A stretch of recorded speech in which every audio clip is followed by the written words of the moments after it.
Hello नमस्कार दोस्तों। एक लड़का है जिसका नाम राजेश होता है और उसकी उम्र 25 साल होती है। वो दोस्तों दिल्ली में कमाने के लिए गया हुआ होता है और वहीं पे रहकर जो है काम कर रहा होता है और अच्छा काम करता है वहाँ पे। और उसकी नई नई शादी हुई होती है, 3-4 महीने शादी को हुए होते हैं। लेकिन वो अपनी पत्नी को जो है कमाने के लिए बताकर वहाँ से जो है दिल्ली गया होता है और वहीं पे रह के काम कर रहा होता है। लेकिन करवा चौथ का समय जब पास आता है तो उसकी कुछ दिन पहले उसकी बीवी कहती है कि देखो राजेश जी, आप थोड़ा जल्दी चले आइएगा और हमारा करवा चौथ का व्रत है, करवा चौथ का त्योहार है और हम लोग जो है का मिल के साथ में करवा चौथ का व्रत खोलेंगे। और काफी दिन से आपको मैं देखी भी नहीं हूँ और आप उस समय जो है जिद भी कर रहे थे कि मुझे कमाना है, कमाए जाना है, तो मैं भी आपसे कुछ नहीं बोली, तो आप करवा चौथ के समय चले आइएगा। तो इस पर से जो राजेश कहता है ठीक है, मैं पूरी कोशिश करूंगा कि अपनी कंपनी से छुट्टी ले लूं। फिर वो सुपरवाइजर के पास जाते हैं और कहते हैं कि मुझे करवा चौथ के समय घर जाना है, क्योंकि जो है मुझे छुट्टी चाहिए और मैं आनंद फानंद में जल्दी से यहाँ पे आ गया था और मेरी नई नई शादी हुई थी। इस पर से सुपरवाइजर कहता है कोई बात नहीं, मैं तुम्हें छुट्टी दे देता हूँ और तुम अपने घर चले जाना। फिर वो छुट्टी दे देता है और छुट्टी देने के बाद ये खुश होके जो है अपने घर जाता है। घर जाने के पहले जब मार्केट मार्केट पहुंचता है तो वहीं पे कुछ अपनी बीवियों को बढ़िया साड़ी और कपड़े लगते और कुछ गिफ्ट विफ्ट भी लेता है। और लेने के बाद उसके दिमाग में एक बात और आ जाती है कि मैं जब अपनी पत्नी के पास जाता हूँ तो मेरी टाइमिंग बहुत कम है, क्यों ना कुछ यहीं से एक शक्तिवर्धक दवा ले लूँ और अपनी बीवी को भी खुश कर दूंगा और मैं भी खुश हो जाऊंगा और काफी दिन के बाद जा रहा हूँ, एक नया गिफ्ट भी हो जाएगा। तो एक मेडिकल स्टोर पे जाता है, कहता है भैया कोई अच्छी एक दवाई देना शक्तिवर्धक, जिससे मुझे मजा आ जाए। तो वो क्या करते हैं कि एक बहुत बढ़िया सी गोली उसको जो है शक्तिवर्धक की दे देते हैं। और देने के बाद जब ये पहुंचते हैं, पहुंचने के बाद जो है अपनी बीवी को सारे गिफ्ट देते हैं और बढ़िया से साड़ी उड़ी देते हैं, तो वो बहुत ही खुश हो जाती है और कहती है मुझे तो मज़ा आ गया, खुश हो गई कि आप आ गए और मुझे पता था कि आप ज़रूर आएंगे। इस बात पे से जो है ये क्या करते हैं कि कहते हैं कि हाँ, मैं पूरी कोशिश किया हूँ तभी आप आया हूँ। और आने के बाद जो है वो दोनों जो है करवा चौथ का व्रत खोलने के लिए, और जब शाम का समय होता है तो वो उसको याद आता है कि मैं तो शक्तिवर्धक गोली खाए ही नहीं। वो तुरंत जाता है और शक्तिवर्धक को पानी से दवा खा लेता है और खाने के बाद उससे उत्तेजना होने लगती है। और उत्तेजना होने के बाद जब अपनी बीवी को जो है जब जाता है कमरे में और उसके बाद वो शस्त्रक्रिया करने लगता है और इतने जोर जोर से शस्त्रक्रिया करने लगता है कि वो पूरी तरीके से बेहोश हो जाती है और बेहोश होने के बाद जो है उसे होश ही नहीं आता है।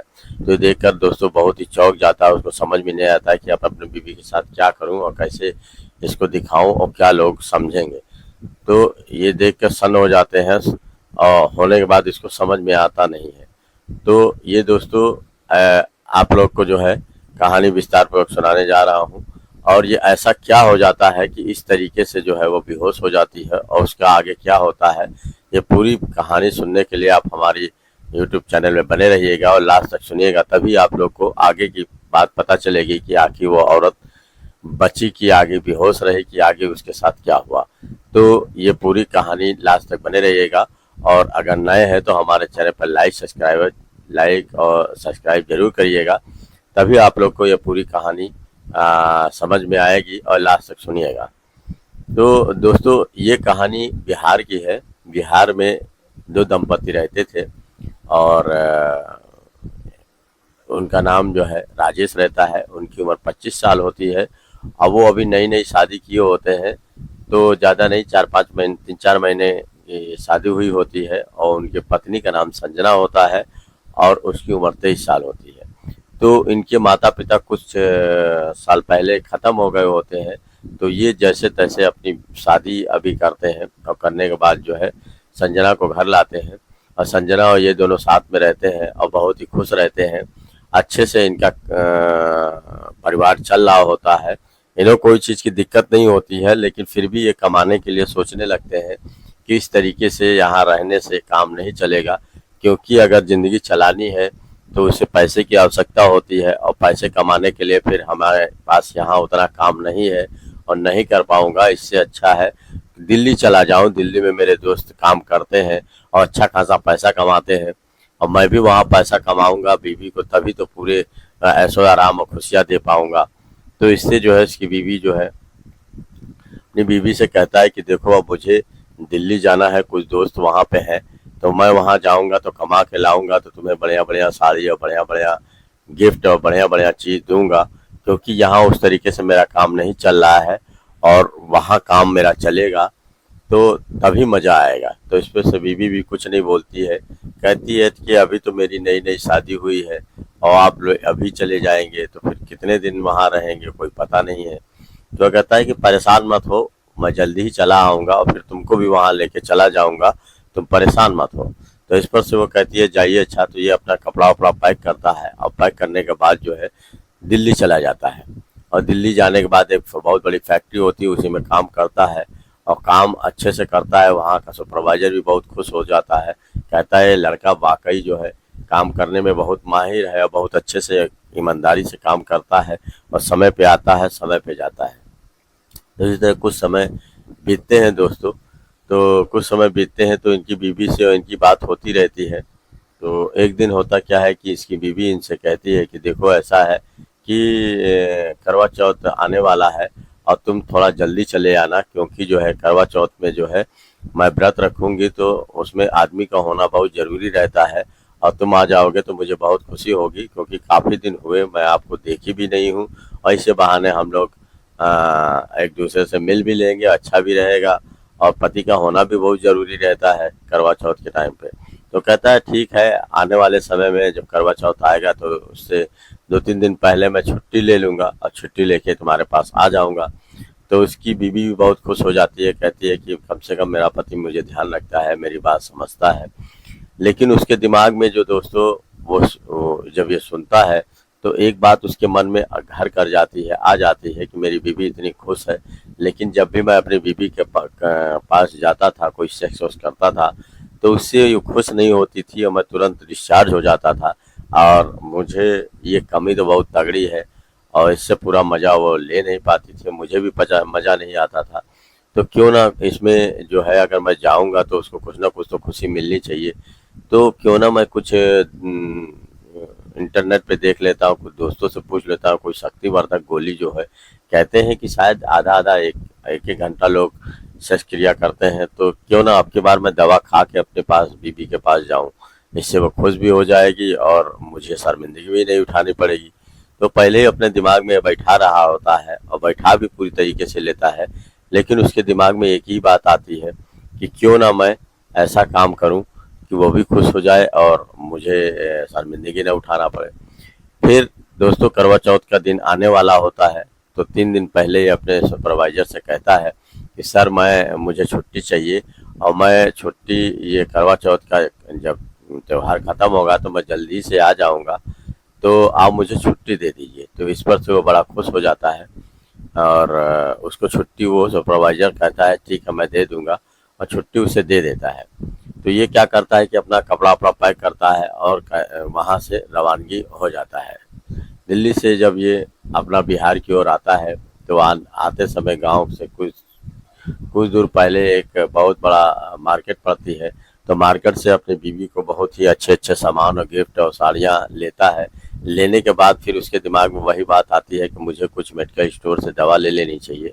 तो जाता है मेडिकल स्टोर पे, कहता है भैया मुझे कोई एक शक्तिवर्धक अच्छी गोली देना जिससे मैं रात भर अपनी बीवी के साथ सेक्स कर सकूं, इस पर से कुछ अच्छी पावर वाली देना। तो इस पर से मेडिकल स्टोर वाला इसको जो है एक शक्तिवर्धक का बहुत ही बढ़िया गोली इसको देता है, और देने के बाद ये क्या करता है कि सारा सामान लेके आता है और आने के बाद अपनी बीवी को देता है। तो इसकी बीवी बहुत ही खुश हो जाती है, कहती है कि मुझ आपको पता नहीं कि मैं कितनी खुश हूँ, आपके आने से मुझे बहुत ही खुशी हुई है। तो हम लोग जो है खुशी खुशी जो है दोनों लोग जो है अपना व्रत मैं अपना व्रत खोलूँगी और आप मुझे पानी पिलाइएगा। आज मैं आपके आपके लिए पूरा जो है व्रत रही हूँ। तो इस पे कहता है ठीक है, इसी वजह से तो मैं आया हूँ। फिर वो क्या करते हैं कि करवा चौथ का जो है व्रत साथ में खोलते हैं, और खोलने के बाद राजेश उसको पानी पिलाता है, मीठा खिलाता है, और खिलाने के बाद जो है ये काफ़ी देर जाते हैं अपने कमरे में, बातें भी करते हैं। दुख सुख की बातें करते हैं, एक दूसरे से प्यार वाली बातें करते हैं। सारी बातें खत्म होने के बाद जब ये अपने बिस्तर पे जाते हैं, तो जाने के बाद फिर ये उसके साथ अपनी बीवी के साथ छेड़छाड़ करने लगता है, प्यार करने लगता है। तो इससे वो नाराज भी नहीं होती है, वो कहती है कि वैसे भी ये मेरा पति है, और दूसरी चीज़ है काफ़ी दिन के बाद आए हैं और आज ऐसा त्योहार भी है प्यार करने का, तो कुछ बोलती भी नहीं है। फिर वो क्या करता है, छेड़छाड़ करने के बाद फिर वो अपनी बीवी के साथ पूरी तरीके से शस्त्रक्रिया करने लगता है, और उससे इतनी ज़्यादा उत्तेजना होती है कि वो एक तो पहले से ही गोली वो पानी से खाया होता है, और खाने के बाद जो उसे पूरी तरीके से जो सेक्स क्रिया जागृत जब हो जाती है, तो वो ज़ोर ज़ोर से इतना तेज़ से इनके साथ शारीरिक संबंध बनाता है कि इनकी बीवी की चीखें निकल जाती हैं और वो ज़ोर ज़ोर से चिल्लाने लगती है। लेकिन फिर भी ये, क्योंकि ये शक्तिवर्धक गोली खाया होता है डबल पावर की, इसे ये अनुमानित नहीं होता है कि इतनी दूर और इतनी सख्त हो जाएगा कि इससे मेरी बीवी परेशान हो जाएगी। तो बीवी जब रोने चीखने लगती है कि मुझे छोड़ दो, मुझे बहुत दर्द हो रहा है, लेकिन वो मानता नहीं है। उसी नशा में ये खूब ज़ोर से सेक्स करता है, और जब सेक्स करने के बाद उसकी जो है वो रुकता नहीं है। फिर एक समय ऐसा आता है कि वो उसी समय बेहोश हो जाती है और उसके होश ही नहीं आता है। तब ये उसको समझ में नहीं आता है, जल्दी से अपने कपड़ा पहनता है। कपड़ा पहनने के बाद जो है कुछ छींटे पानी के उसके मुंह पे मारता है, उसे होश में लाने की कोशिश करता है, लेकिन उसे होश नहीं आता है। जब होश नहीं आता है तो उसको समझ में नहीं आता है कि आखिर मैं क्या करूं, कैसे करूं, बाहर जाऊंगा तो क्या बताऊंगा। लेकिन जब देखता है कि होश में कहीं ये बेहोश में कहीं ये मर न जाए, तो तुरंत बाहर से गाड़ी बुलाता है, और गाड़ी बुलाने के बाद अपनी बीवी को गाड़ी पर बैठाता है और तुरंत हॉस्पिटल के लिए जाता है। और हॉस्पिटल में डॉक्टरों को बताता है कि काफ़ी देर से बेहोश है, उठ नहीं रही है डॉक्टर साहब। तो डॉक्टर साहब कहते हैं कि आखिर तुम लोगों में ऐसा क्या हुआ है कि ये बेहोश है, आखिर तुमने मारा है कि पीटा है कि कुछ ये दवा खाई है, क्या है, मुझे कुछ बताओ। तो इस बात पे राजेश इधर उधर बातें करता है, लेकिन मेन बातें नहीं बताता है शर्म के मारे। लेकिन डॉक्टर कहते हैं कि देखो, बताओगे नहीं, आखिर ये क्या है, किस तरीके की है, इसने दवा खाई है कि तुमने मारा है, कि आखिर क्या है, किस कंडीशन में इसके ये बेहोश हुई है, तो हम इसको दवाई कैसे देंगे। तो इस पर से जब वो जान जाता है कि ऐसे डॉक्टर कोई दवाई नहीं दे रहा है, तब मजबूरी में उसे बताना पड़ता है कि डॉक्टर साहब, मैं दिल्ली कमाने गया था, और कमाने के बाद जो है करवा चौथ का समय आता है तो ये मुझे फ़ोन करके बुलाती है, और बुलाने के बाद कहती है कि हम लोग करवा चौथ का व्रत साथ में खोलेंगे। तो इसी चक्कर में हमारी टाइमिंग बहुत कम थी, क्योंकि शादी के बाद मैं जब भी इसके साथ शारीरिक संपर्क करता था तो मुझे जो है स्खलन जल्दी हो जाता था, तो 4-5 मिनट में हो जाता था। तो टाइमिंग मेरी बहुत कम थी, तो ये हमेशा नाराज़ रहती थी। तो मेरे दिमाग में आया क्यों ना मैं कोई शक्तिवर्धक दवाई एक अच्छी ले लूं, जिससे हम लोग की अच्छा से करवा चौथ का दिन भी अच्छे से निकल जाएगा और प्यार वाली बातें भी हो जाएंगी, और इसको जो है एक खुशी भी दे दूंगा। तो उसी से मैंने शक्तिवर्धक गोली खाई थी, और वो शक्तिवर्धक में उत्तेजना इतनी तेज़ थी कि मैं अपने आप को संभाल नहीं पाया, और मैं इतने ज़ोर ज़ोर से इतना ज़्यादा इसके साथ सेक्स किया कि ये बेहोश हो गई और ये उठने का नाम नहीं ले रही है।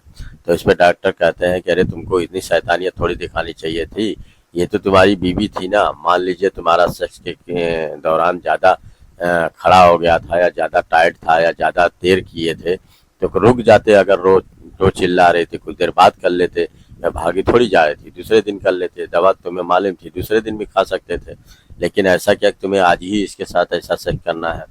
तो इस पर से वो कहता है, ऐसा मुझे माफ़ कर दीजिए, अब मैं ऐसी गलती दोबारा नहीं करूँगा। डॉक्टर लोग क्या करते हैं, तुरंत इसको ग्लूकोज चढ़ाते हैं और उसको जो है कई इंजेक्शन लगाते हैं। लगाने के बाद धीरे धीरे 3-4 घंटे बाद जो है इसको होश आता है। आने के बाद जो है वो पूरी तरीके से गुस्सा हो जाती है, और कहने लगती है कि तुमको मैं मना कर रही थी, उसके बाद भी तुम नहीं मान रहे थे, मुझे तुमसे बहुत ही गुस्सा और घृणा हो रही है। तो उसमें वो एक बार भी सर उठा के नहीं बोलता है, और जो सर लटकाए ही बोलता है कि मुझे माफ़ कर दो, मुझे नहीं पता था कि तुम्हें इतनी पीड़ा और इतनी ज़्यादा हो रही है कि तुम बेहोश हो जाओगी, अब मैं ऐसी गलती नहीं करूँगा। इस पर से जो है आसपास के लोग, कुछ हॉस्पिटल में कुछ पत्रकार रहते हैं, वो आ जाते हैं। आने के बाद तुरंत पूछताछ करने लगते हैं कि आखिर ये बेहोश हुई तो कैसे हुई, क्या बात हुई थी, आखिर कोई इसके साथ हिंसा हुई है या मारा पीटा है। तो कहते हैं कि नहीं, ऐसी कोई बात नहीं हुई थी, लेकिन मेरी पत्नी को जो है मैं एक शक्तिवर्धक गोली लाके खाया था, इससे इनके साथ शारीरिक क्रिया कर रहा था, जिससे जो है ये बेहोश हो गई थी। अब इनको होश आया है, इनकी काफ़ी तबीयत खराब हो गई थी, 3-4 बोतल ग्लूकोज चढ़ाना पड़ा है। तो ये बात जब मीडिया वाले जब सुनते हैं तो पूरी नमक मिर्च लगा के बहुत लंबा चौड़ा लिख देते हैं, और लिखने के बाद ये चारों तरफ सोशल मीडिया में बात फैल जाती है, और सब लोग यही सोचते हैं कि आखिर इतना घिनौना, इतना गलत काम कोई आदमी कैसे कर सकता है अपनी ही बीवी के साथ, क्योंकि जो है वो बीवी है, ना कि कोई रखैल है कि एक ही दिन के लिए आया है और उसको पैसा देना है। क्योंकि बीवी तो प्यार वाली चीज़ होती है, उसको प्यार से ही हैंडल किया जाता है, इस तरह हैवानियत नहीं दिखाई जाती है। तो फिर दोस्तों क्या होता है कि अपनी बीवी को लाते हैं, लाने के बाद घर में जो है माफ़ी में मांगते हैं, और फिर सुचारू रूप से अपना जो है सही से अपना काम करने लगते हैं, और दोनों बहुत ही खुश हो जाते हैं और साथ साथ रहते हैं। यही दोस्तों यहीं पे कहानी समाप्त हो जाती है। लेकिन मैं दोस्तों आप लोग से ये कहना चाहता हूँ कि कोई भी अगर इस तरीके से शक क्रिया करता है तो उसको भी ये समझना चाहिए कि वो उसकी बीवी है, ना कि वो एक दिन के लिए रखैल है, कोई आई है और चली जाएगी। क्योंकि जो है उसके पास दूसरे दिन का भी समय है, और जब चाहे तब है, एक दिन का तो है नहीं कि ज़बरदस्ती खा लिया उसके बाद पेट खराब हो गया या कोई खराबी हो गई तो उससे क्या फ़ायदा, उससे तो नुकसान ही होता है ना। तो इस तरीके से शारीरिक संबंध किसी को नहीं बनाना चाहिए कि कोई बीवी मरने पे आ जाए और बेहोश हो जाए, ये बहुत ही गलत काम है, ऐसा करना नहीं चाहिए। और मैं आप लोग को कहानी सुनाने को, आपको परेशान करने का कोई मेरे पास रीज़न नहीं है। मैं आप लोग को ना, आप लोगों को कोई दिल को ठेस पहुँच किसी के दिल को ठेस पहुँचे, और ना मैं किसी को गलत बात बताने की कोशिश करता हूँ। मैं ये सोचता हूँ कि जो भी है, जो आजकल चल रहा है, तो सही शिक्षा दूँ और सही लोगों को बताऊँ, सही लोगों से जागरूक करूँ। धन्यवाद दोस्तों, नमस्कार।